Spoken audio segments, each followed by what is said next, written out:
Hello, everyone, and welcome to FECast episode 28.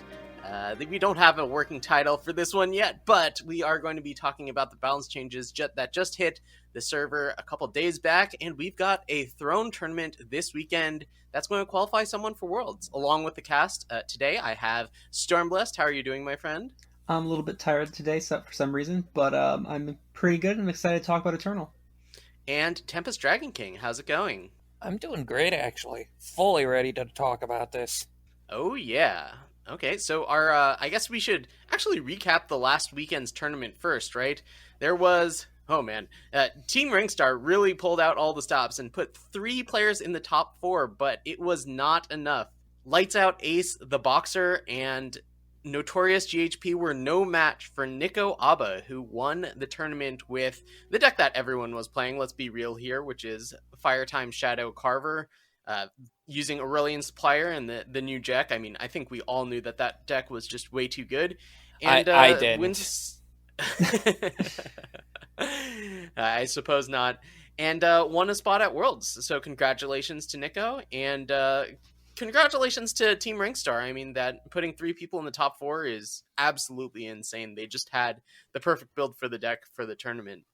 Yeah, so I can shed a little bit light on this. One, I actually lost to Nico Abba on the way up. They beat me in top 32. It was unfortunate. So I played an Ikaria and then immediately sacked it to take their machinations out of their hand. And then on their turn, they play Kato, Carver, make an 8/8, sack the Kato, make an 8/8, and then they drew machinations off the top, off the Carver spin. Oh my so I lost God. that game. That sounds very unlucky, but you also weren't playing Jack, from my understanding, No. and I feel like you only have yourself to blame. I thought the deck was actually great, and I think the deck could have done very well. But the problem continues to be that if you're not playing Jack, you can just get Jacked out, where they play like 3 Jacks in a game, and they crush you. But I thought the deck was great if it wasn't going to get Jacked out, and it didn't get Jacked out as much until that one last game where I got just cut their hand away from Machinations, and then got Machinations out of there. And then I shed light on is that the Barbs were also playing basically the Team Ringstar deck, because both decks basically came from Isomorphic, actually, the sort of Endra-esque variant of FTS. Isomorphic was the first innovator of putting Endra in the Jekinations deck, and then both Barbarians and Rankstars sort of copied that idea and made their own twist on the same variant, but basically the same deck. I mean, the tournament was basically, I said basically a bunch of times, but the tournament, in summarization, there was I think it was 84 Katos and 167 Jeks. 183 Katos. Yes, the tournament basically down to that most of the decks in the tournament, I think it was 60-70% of them were playing the same 32 card base, and then the other remaining 18 were filled with whatever flavor of you want to play regular shadow cards, the Endra side of things, the Primal side of things, the Justice side of things, but everyone was playing the same sort of interloper, Aurelian Supplier, Carver base with Jack. That's sort of what the tournament was defined by. I tried to play Ikaria. It failed miserably. Yeah, there were clearly cards that were some of the most busted things you could ever do in Eternal, and I just felt like not bringing it was a mistake. As to quote an old article from Patrick Chapin, one of the designers for Eternal, when everyone comes to the table rolling dice, make sure that your dice are the biggest that they can be. Make sure that you're playing if everyone's playing broken nonsense cards that can just totally win a game, just have a really nice high roll, make sure that your high rolls are good too. And I think that's how I felt going into the tournament. I should think like that more often. I'm thinking like that right now coming up to the Throne metagame, but we'll go to that.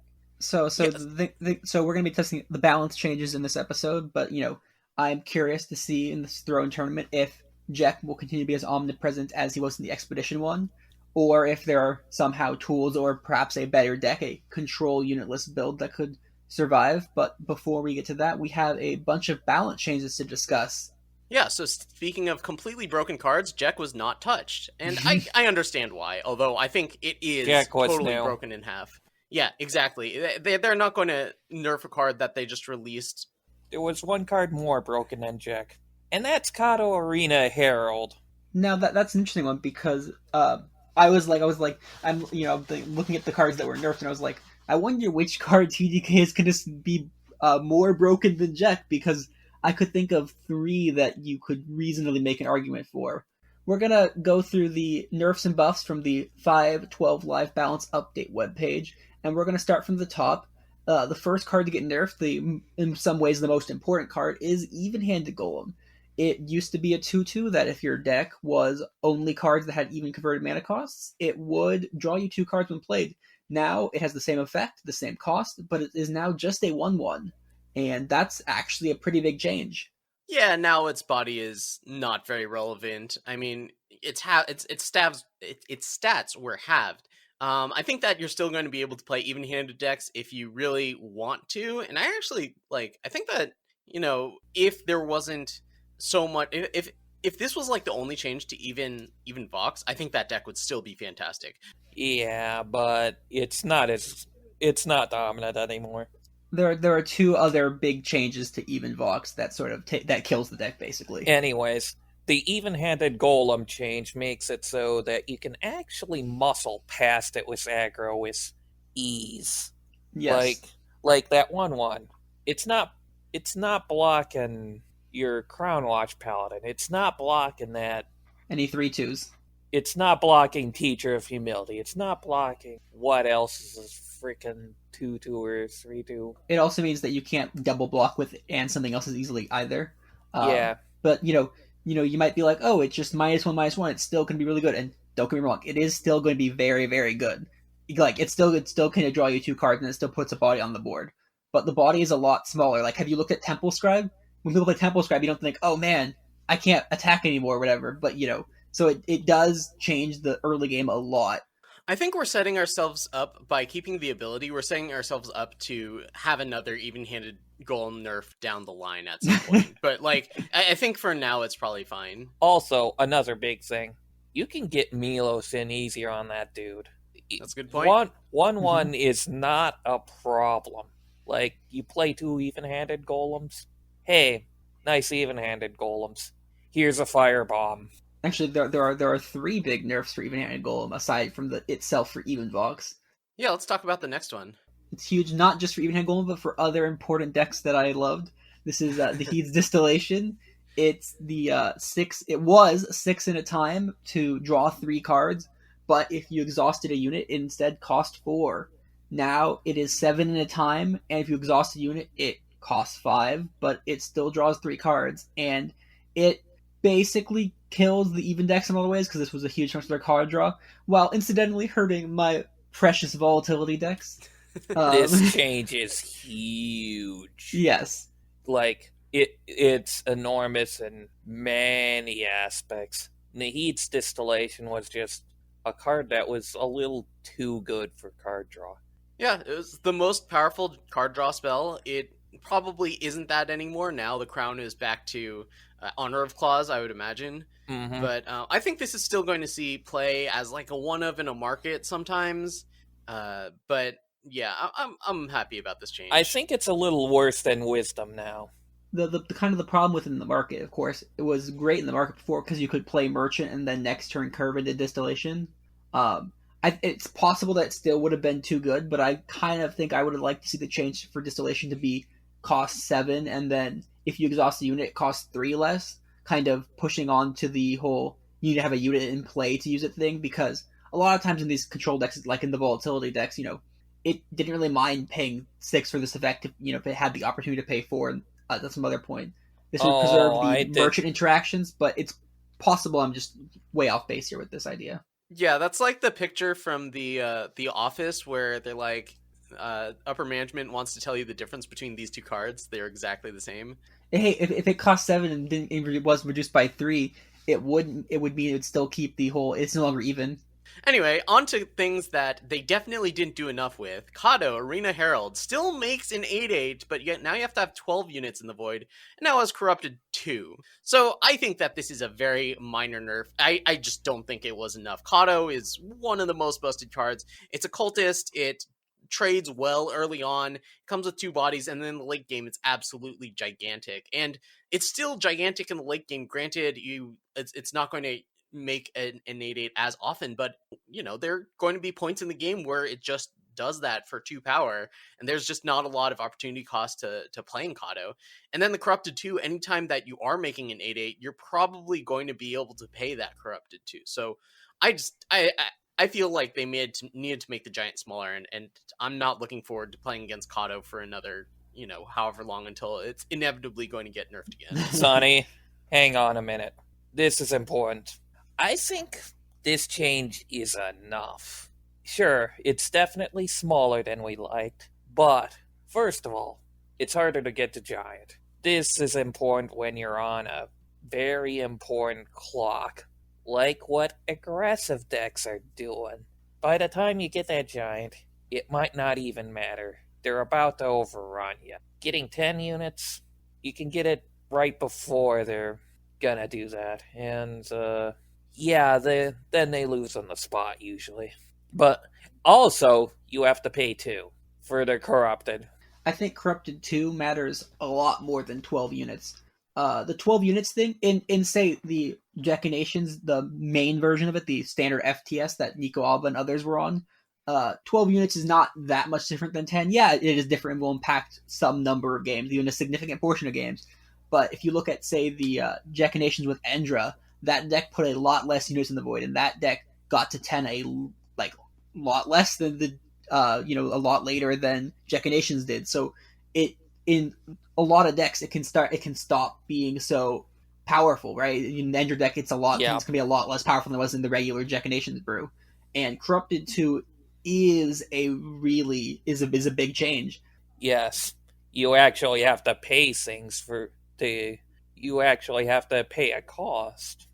You can't attack with it, play a sacrifice spell and Corrupted on the next turn. I think the Corrupted 2 might be what makes it enough. The 12 units thing I don't think is that impactful. Yes. But we'll see. It's probably still really good. I don't know if it's going to be thrown, but Expedition will still be there. It's the Corrupted 2 that's making this card okay. That's the real cost. You can't really just do it for free.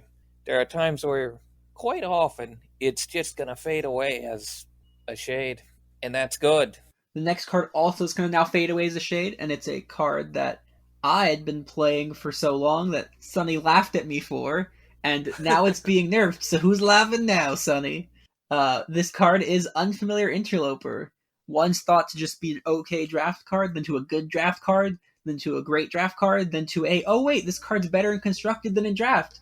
It is your 2-cost 1/2 stranger with summon, gain an influence of your choice, Corrupted 1. It is now a 1/1 stranger with summon, get an influence of Corrupted 1. This change is important because it stops... yes? Stormblessed, I have an issue with the last part of that statement. It's not better in constructed than it is in draft. No, it was better. Not anymore. In any case, I think the big change to this one is that it's going to live another turn before it fades away, which is good. Or sorry, it's not going to live another turn, yes. Which is good. Right. I think that Corrupted units fading away in one turn is generally good, just because Corrupted is such a busted mechanic.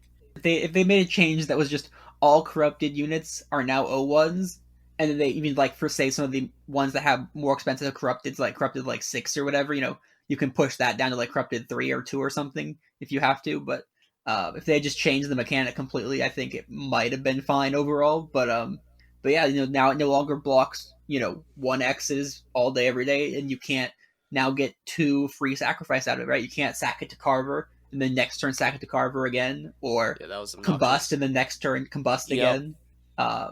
It's still probably going to do some work, but it's now in a deck that would want fixing like this. You might just want to play a standard Argenport Stranger or something, because it's basically the same thing as Argenport Stranger now, except it's 1/1 less. This is actually also an important arguably a more important draft change than a constructed change. Because while it was pivotal to those Vox decks for making those greedy decks possible, it was also allowing people to just draft 3, 4, even 5 color decks with impunity and have a reasonable body.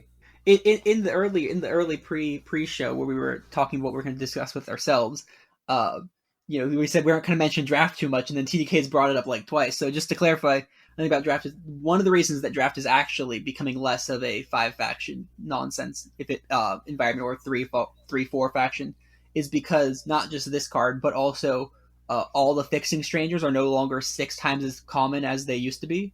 So they reduce the frequency of those, which is the real reason that draft is becoming more manageable. But back to things we care about. Yeah, for all those of you who actually want to draft. But yeah, no, I mean this is the next change that sort of kills Kilo Vox as well. Making it so they can't have perfect influence kills it. It also impacts basically every deck from the ECQ because all of the FTX decks playing Jekinations, they're all hurt by this. So it's a pretty major change.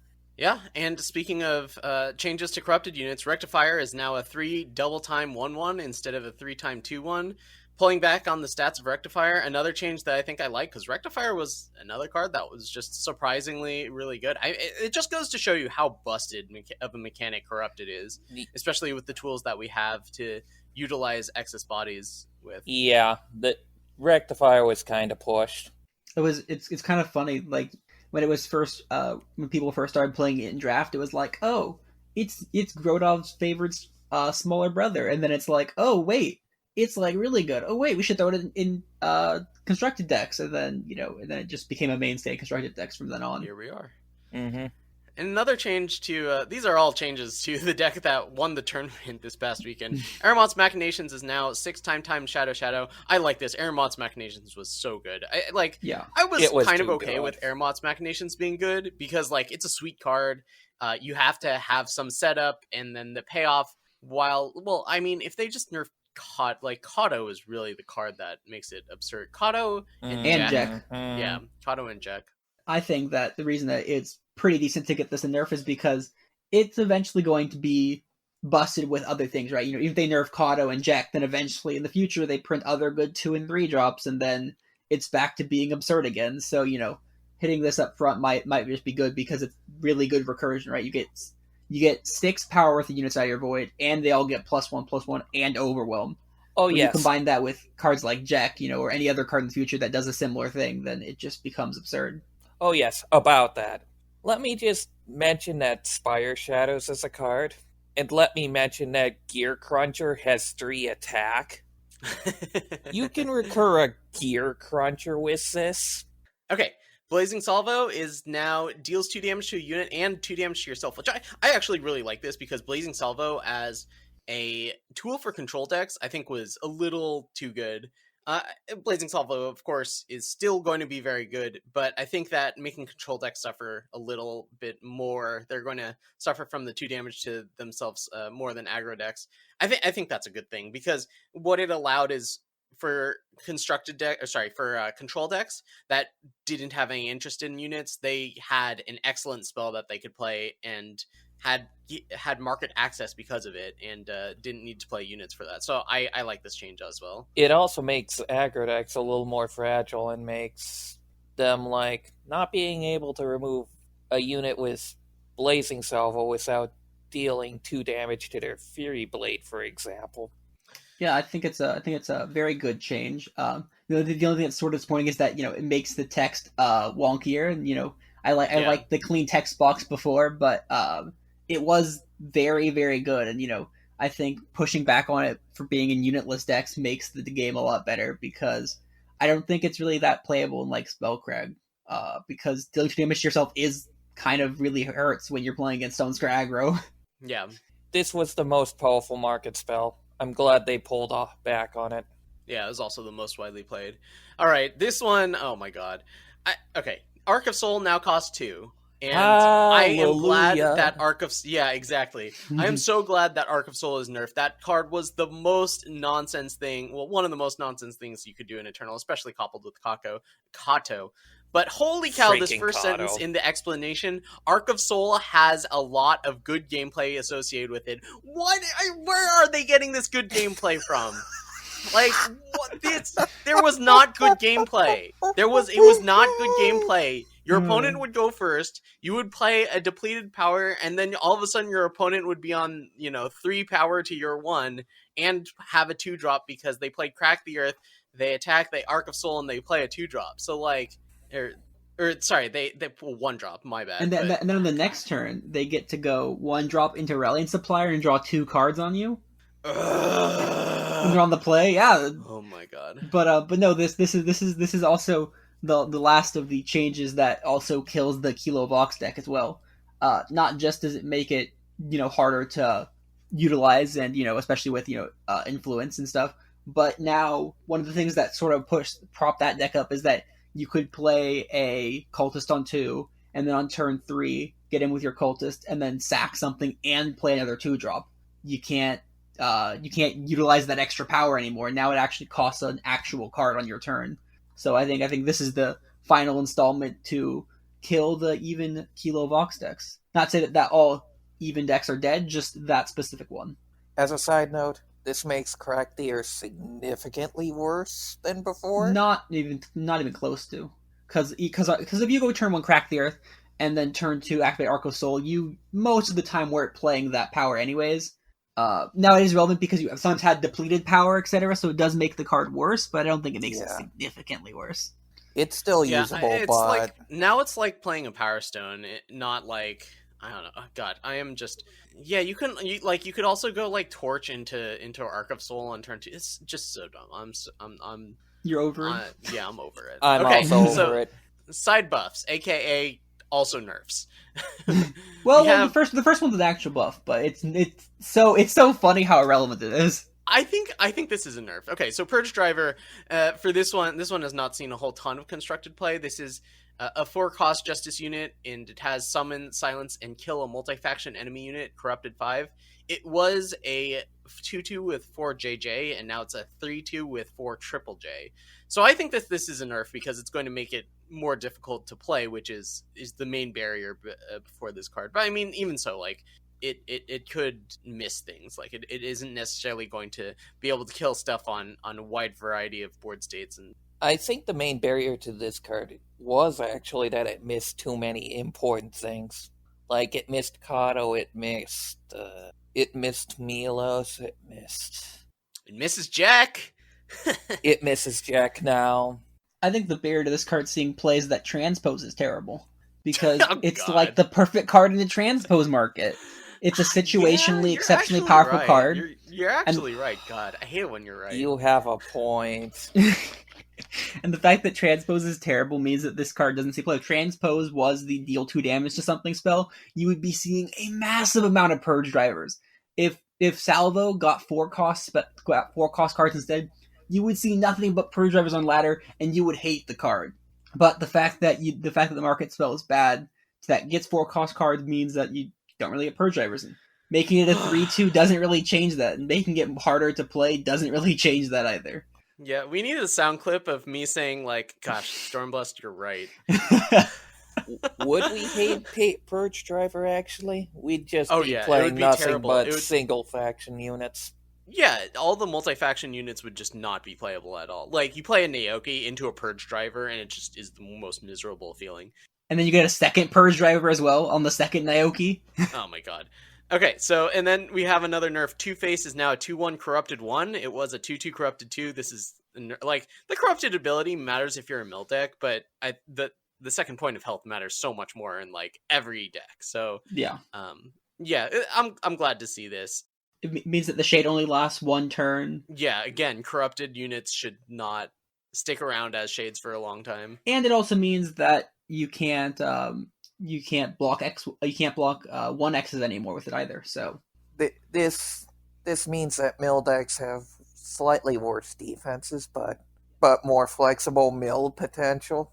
All right, let's talk about the buffs and just go over which ones that we think are going to really make an impact. Kira the Prodigy, the Justice unit that retains its buffs, is now a 2/3 instead of a 2/2. Good Heirloom old Blade, Yota Bite. yeah. You got your card buff. Maybe we'll see play finally. Heirloom Blade is now a 4/4. It was a 3/3. This is the one that costs 2 if you sacrifice a unit to play it. Aerial Battle is now a 3-cost fast spell and deals 7. Sorry, it was always 3 cost, but it deals 7 now instead of dealing 5. So, that, I mean, that already killed all the flyers. Also, it's a fast spell now. Okay, Staff of Stories is now back to a 0/5.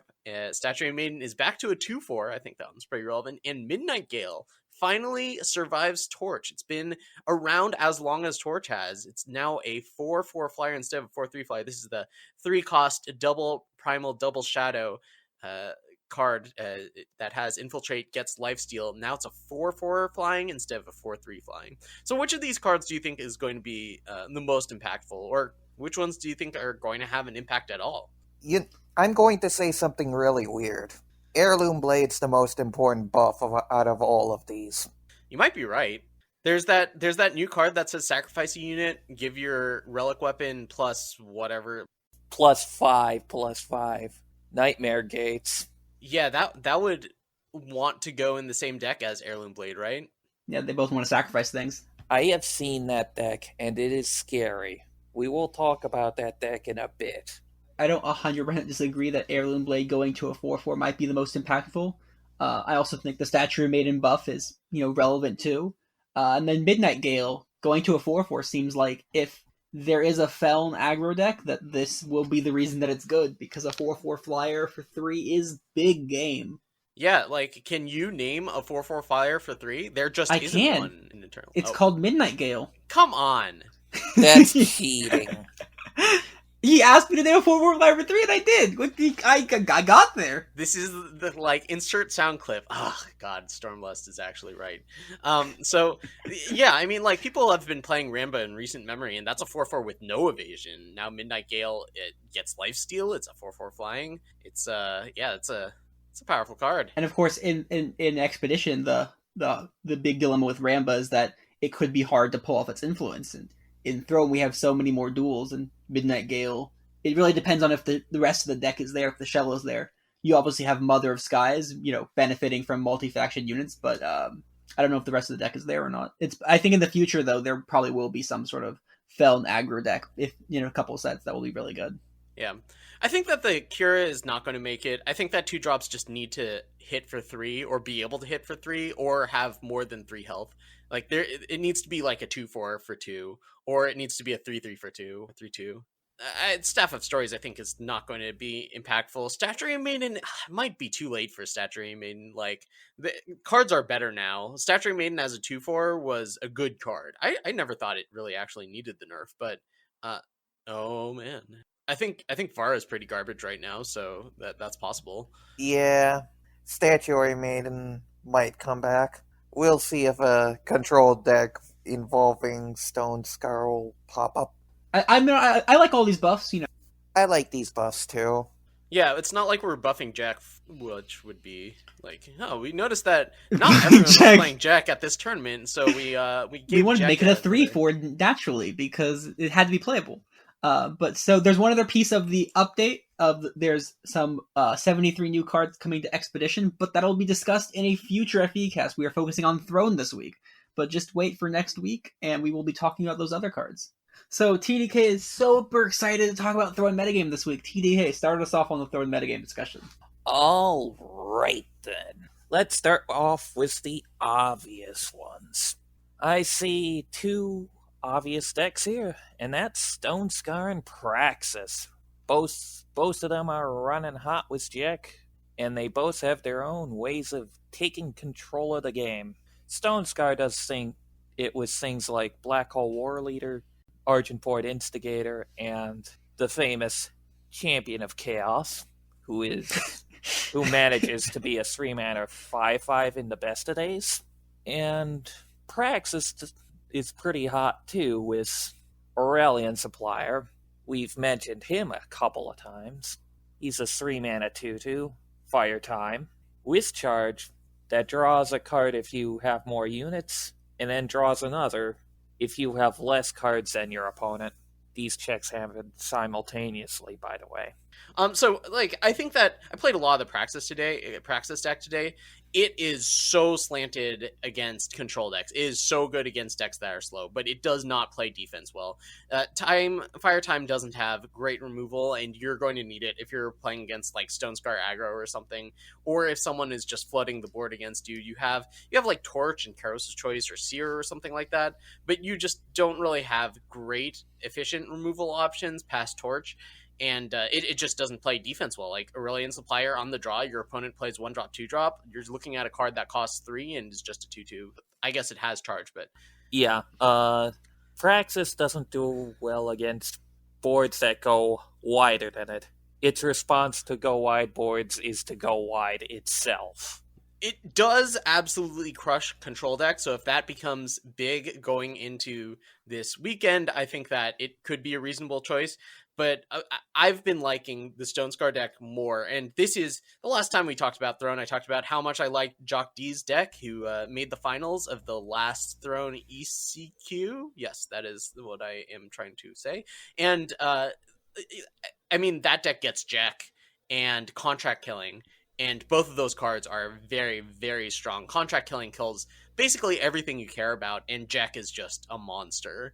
So I like that deck is it, for me. It's an easy front runner for this ECQ leading into the tournament. They both are. They're monstrous in different ways. Also, dun dun dun, Alessi's back.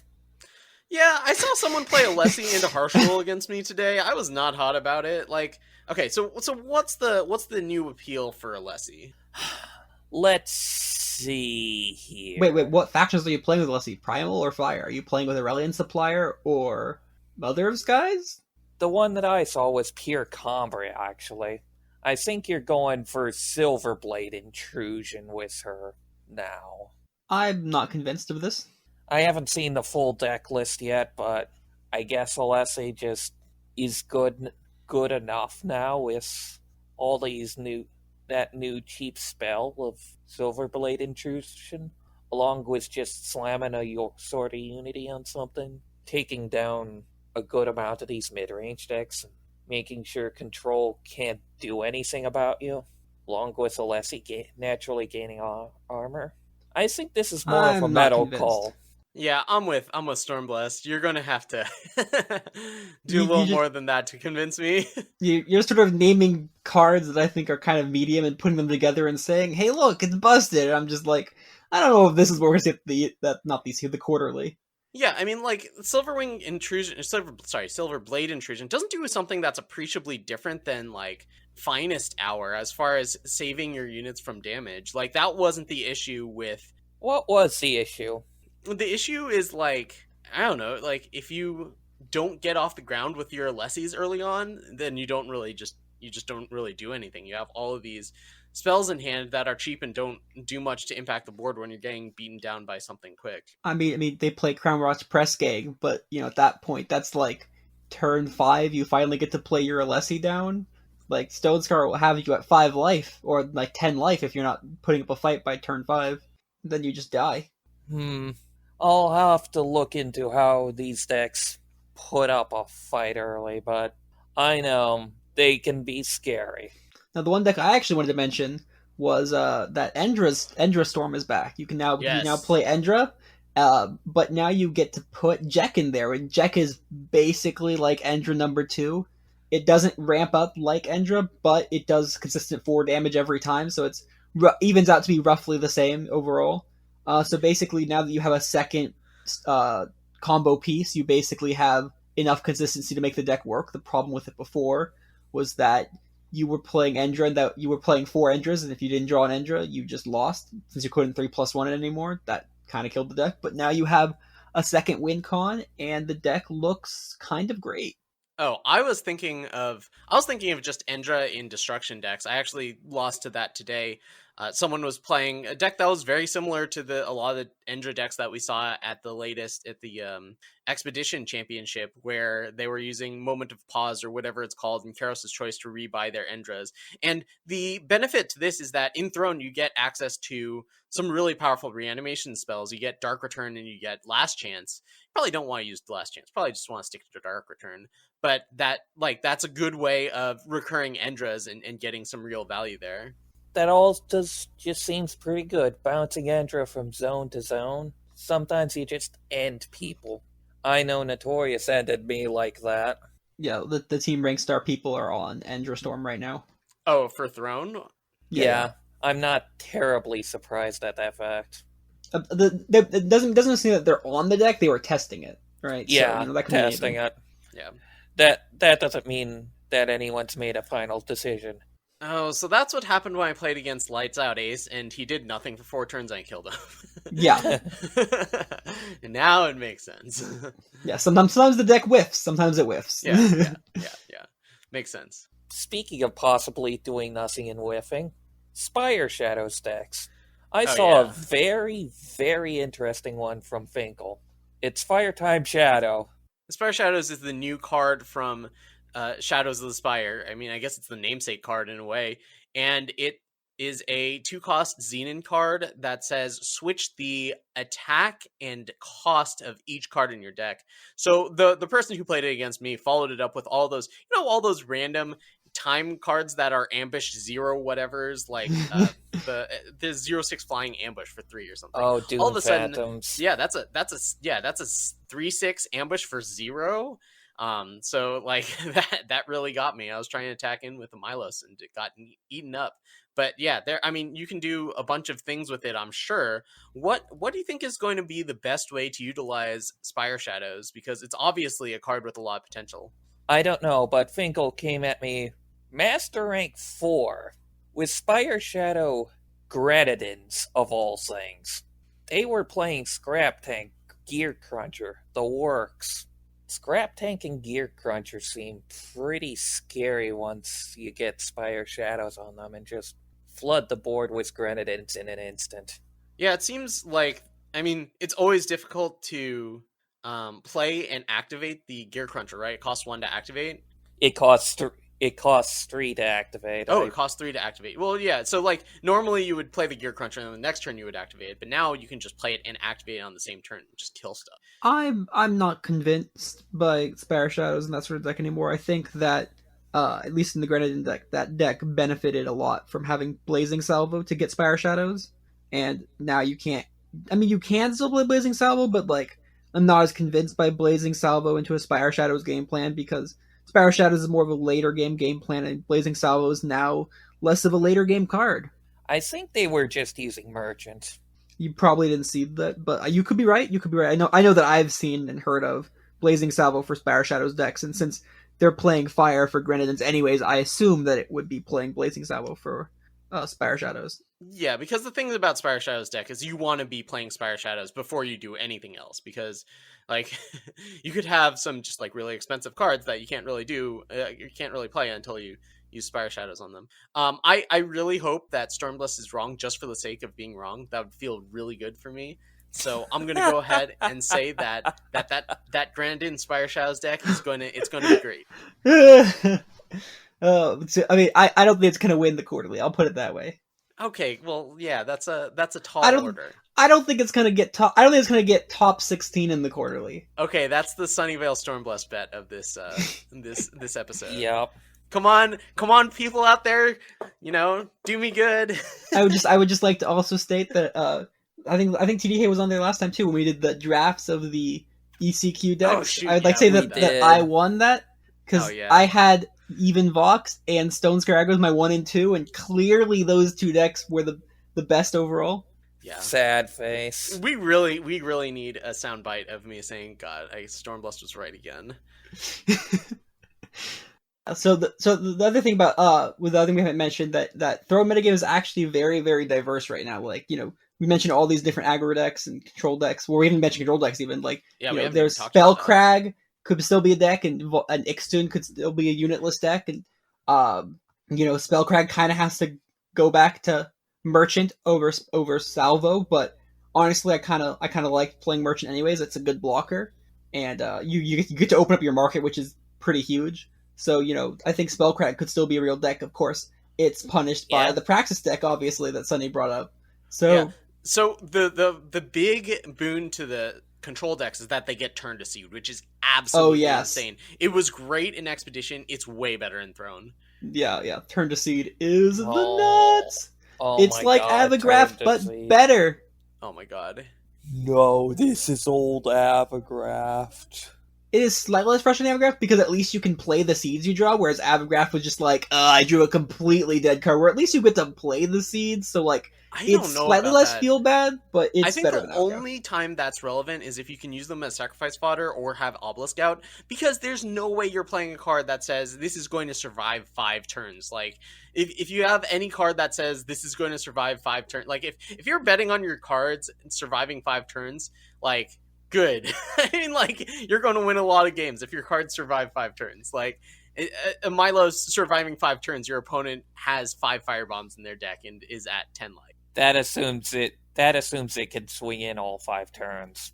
You got my point, though.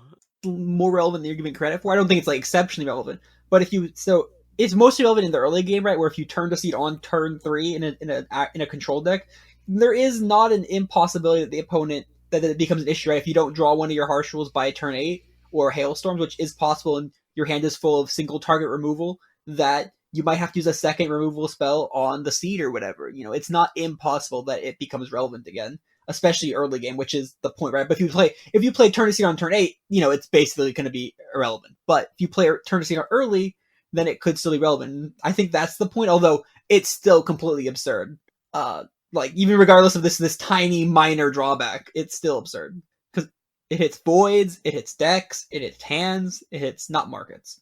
But the more important drawback is, Little Seed is a body. You can put weapons on that body. That's a problem to you as a control deck. Frog wielding a sword? More like plant wielding a sword. More like plant wielding a gun. I don't know about you, but the only weapon I'm seeing in constructed right now is Caleb's Persuader. And, oh god, plants wielding guns. That is terrifying. Yeah. So, like, I mean, I've talked about how I like Jock D's deck. It's very good. Like, the cards weren't nerfed. It was very good, before the set was released. The cards weren't nerfed, and it got checked. So, like, yeah, that deck definitely wants to play its Persuaders. It's a fantastic card in that deck, and yeah, I mean, that is a potential downside. Caleb's Persuader is so good, dude. Well, yeah, I mean, when it got released, I was like, this card is this a real card? This seems insane. And then it didn't see any play for a while, which was amazing. But I'm glad that Caleb's Persuading is finally seeing its time in the light. It took Verret being released before people started playing Persuader, and once they did, they're like, oh, wait a minute, this is actually really good. Let's play it without Verret, and it was still really good. Well, you know what? I think what helped make it so good is the emblems, because then you have better things to do with flooding. Because, like, that, like, you would, draw these cards with the Persuader, but they would just not have a function because they were just sigiled. Also, we got Toto Pioneer, which made Persuader better because then it also turned Persuader into actual ramp. Yeah, and okay, so, look, Persuader is really good right now. There's Toto Pioneer, there's emblems, there's Jack, which makes use of the sigils. It's just really good. Have you guys heard of this card called Jack? You guys heard of this card called Jack? I don't know, Sonny. You keep talking about this card called Jack. Jack. It's a yeah, you're trolling. I'm not even going. Viewers, if you're listening, I think Sonny's implying that you should play Jack at the quarterly or in just Throne in general. Look, I've played card games for a really long time. Jack feels like one of the most unfair things I've ever been able to do. Jack seems very powerful. We haven't even seen the Jack decks that use Jack as some sort of like just a discard engine to like discard a reanimation target or something. Like it could be spicing it up even in the future. Aside from you trying to do the double damage thing, just as like, oh look, you get to discard a card because that could just be powerful of itself in the future. Speaking of reanimation, let's finally get to that Nightmare Gates deck that I was referring to a long time ago. Okay. So, beginning of the deck, it uses Rat Cage.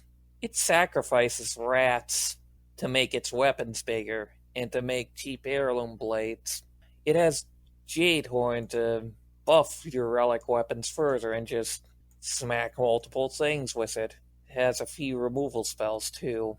It's scary facing down a 10-8 Null Blade or a 9-9 Heirloom Blade as Praxis or Stone Scar.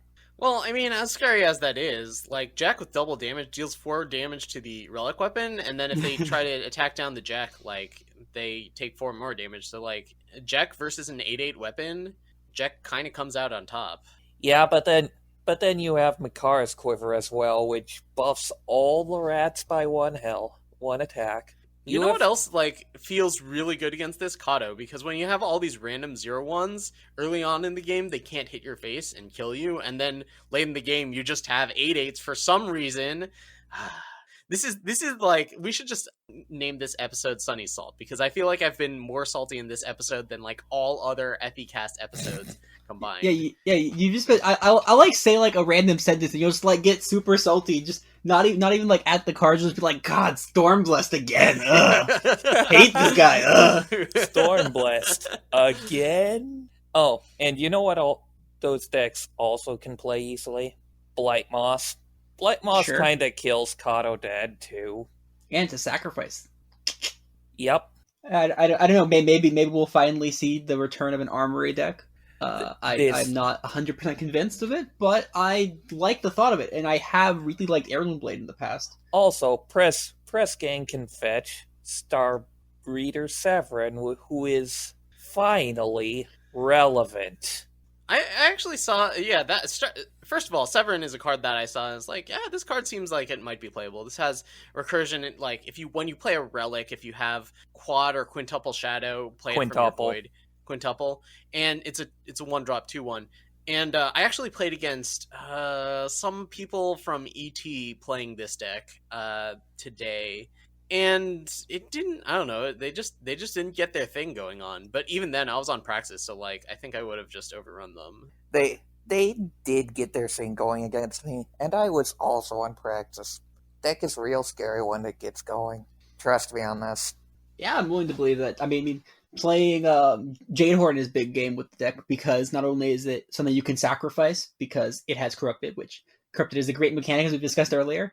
Yeah, all the cards that have more than 1 health that have Corrupted have been nerfed. Jadehorn has Corrupted and it has more than 1 health. It has not yet been nerfed. Well, there's also the 7/7 and the 1/5 Griffin that makes a curse, that makes an electropy. But yes, so there's a lot of them that haven't been nerfed actually, but those have been draft only cards. There's also the fact that Jadehorn has Corrupted 6. That's kind of a lot.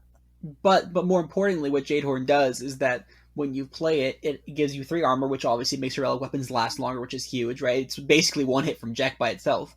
And then it also allows your weapons to attack twice, which is huge because one way to deal with weapons is to, go wide and go around them. Of course, it's hard to go completely wide, and so if your plan to go wide is only through Kato and not through assembly lines or whatever, then this can deal with the extra Kato stuff relatively quickly.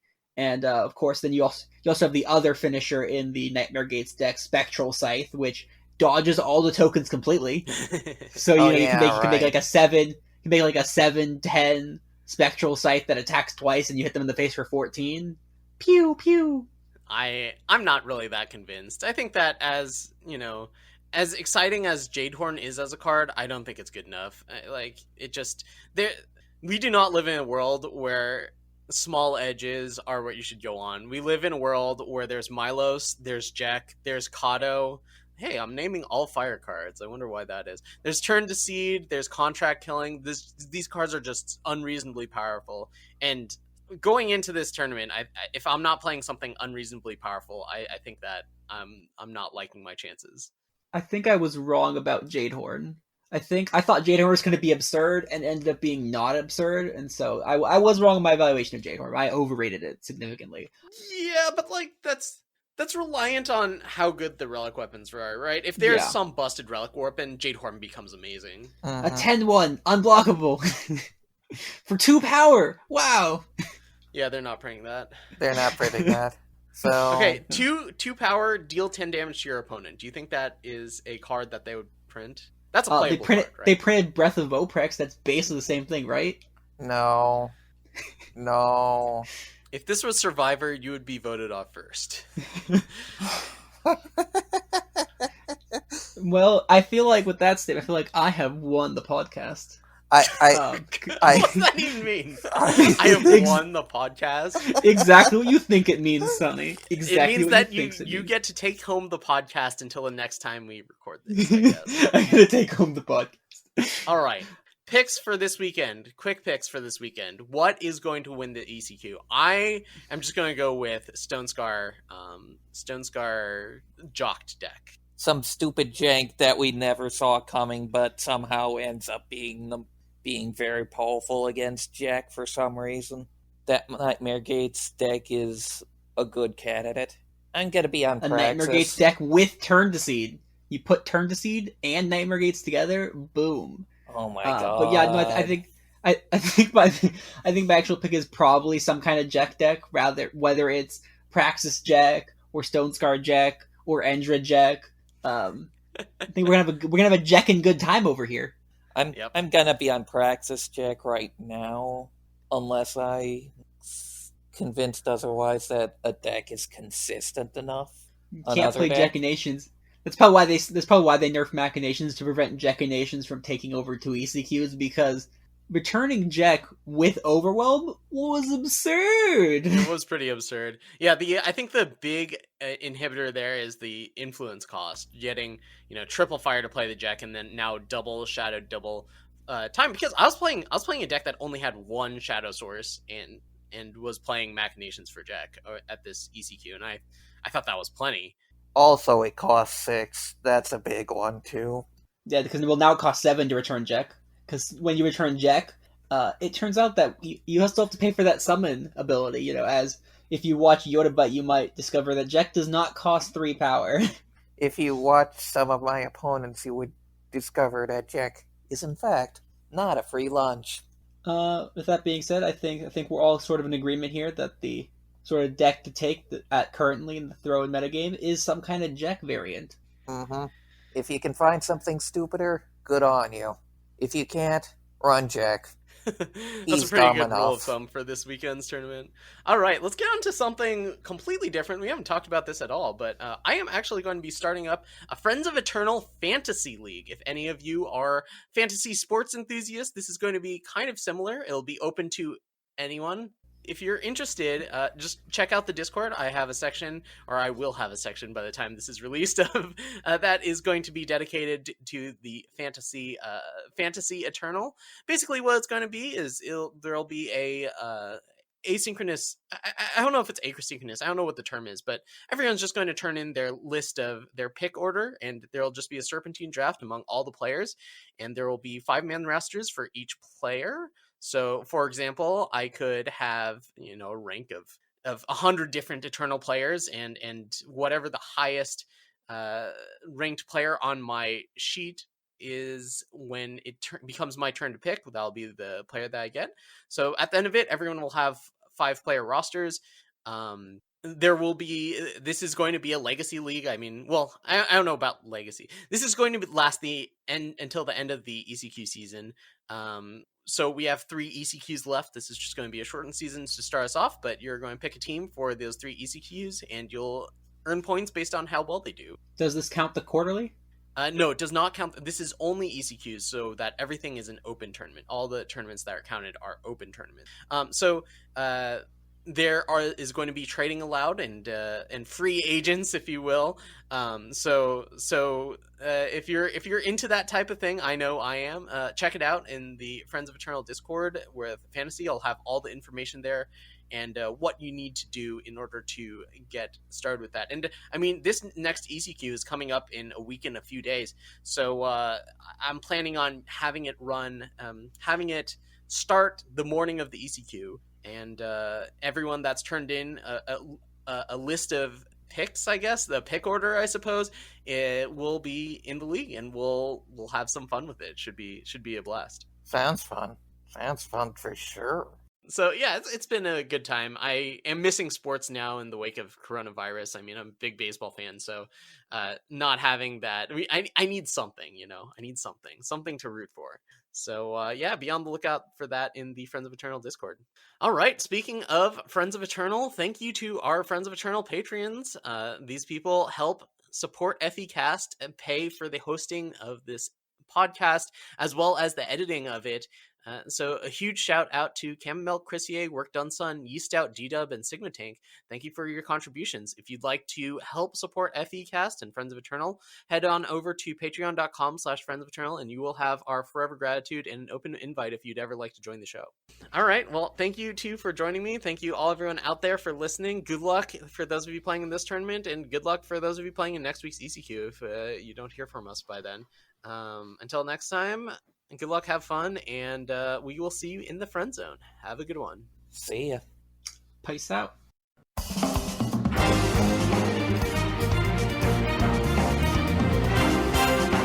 Friends of Eternal is awesome, but you know what's even more awesome? Our amazing patrons over at patreon.com. That's right, Friends of Eternal now has a Patreon where you can help support the content and initiatives of Friends of Eternal. If you enjoy FECast and you enjoy the Piloting Club and you want to join the people that make all this possible and sustainable, be sure to head over to patreon.com/Friends of Eternal and consider donating. Every little bit does help. Thanks again for listening, and I'll see you next time on FECast.